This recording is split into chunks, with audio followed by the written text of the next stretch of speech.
राजकीय नेत्यांशिवाय राज्यामध्ये दोन व्यक्ती लोकप्रियतेच्या शिखरावर आहेत। त्यातले पहिले आहेत ते कीर्तनकार इंदुरीकर महाराज आणि दुसरी आहे ती नृत्यांगना गौतमी पाटील। इंदुरीकर महाराज प्रबोधन करतात तर गौतमी पाटील मनोरंजन। दोघांचेही मार्ग वेगवेगळे आहेत। असं असताना सुद्धा दोघांमध्ये वादाची ठिणगी पडली आहे।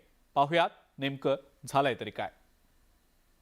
रोजगार हमी काम कमी निम्यात तुम्ही आम्ही परीक्षा संपली तरी आपली पोरगी शाळेत जाते म्हणजे हा पेपर चालू कोणता आहे का पंगत कोणी घालील माणसं नको का जेवाया।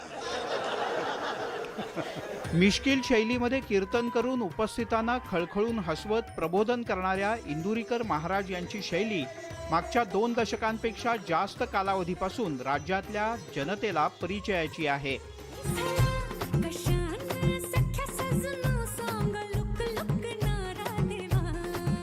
तर दुसरीकडे नृत्याच्या माध्यमातून गौतमी पाटील चांगलीच प्रसिद्ध झाली आहे। गौतमी जिथे जिथे कार्यक्रमाला जाते त्या त्या ठिकाणी युवकच नाही तर महिला सुद्धा प्रचंड गर्दी करतात।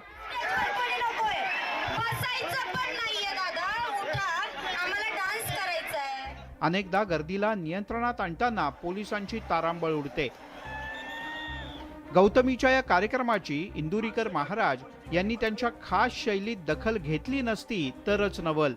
कीर्तनकाराला 5,000 मागितले का काय खरं आहे त्यांचं फार लुटली जनता आल्या आणि 3 लाखाला 3च गाणे ऐकले 300 पोरांच्या चड्ड्या फाटल्या 200 पोरांची गुडघे मोडले मारामाऱ्या झाल्या कुदाकुद्या झाल्या शब्दही कुणी बोलायचं नाही।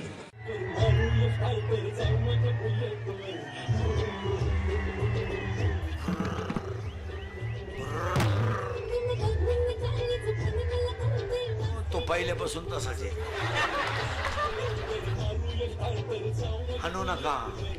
गौतमीला 3 गाण्यांसाठी 3 लाख रुपये मोजले जातात, पण आम्हाला टाळ वाजवूनही काही मिळत नाही याकडे इंदुरीकर महाराज यांनी लक्ष वेधलं।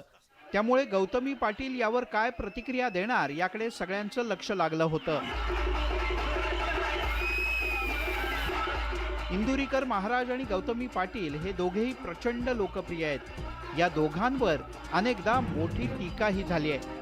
मात्र इंदुरीकर महाराज यांनी पहिल्यांदाच गौतमी पाटीलवर टीका केली आहे।